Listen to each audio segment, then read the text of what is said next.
नमस्कार मित्रांनो, रविराजने सगळे प्रियासोबतचे नाते तोडले. तर मित्रांनो, काय आहे संपूर्ण बातमी जाणून घेऊयात. रविराजने का प्रियासोबतचे सगळे नाते तोडले, काय नेमकं झालं हे सगळं जाणून घेऊयात. पण तत्पूर्वी तुम्ही जर आपल्या चॅनलला अजूनही सबस्क्राईब केलं नसेल तर नक्की सबस्क्राईब करा, जेणेकरून मनोरंजन विश्वातील नवनवीन घडामोडी तुमच्यापर्यंत सर्वात आधी पोहोचतील.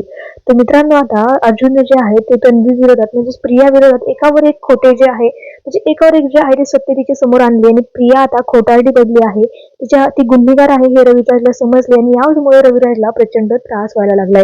रविराजला असं वाटतंय की मी इतका मोठा वकील, इतकं मोठं माझं नाव आहे आणि माझी मुलगी अशी गुन्हेगार निघली, याचा रविराजला प्रचंड त्रास होतो. आणि आता रविराजने हात जोडून प्रियाला सांगितले की तुझा आणि माझा संबंध संपला.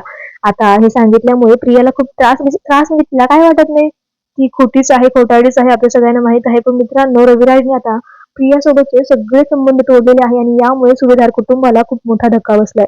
सुभेदार कुटुंबाला असं वाटतंय की रविराजने हे असं करायला नकोय, पण आता सुभेदार कुटुंबालाही कळलंय की प्रिया किती खोटारडी आहे.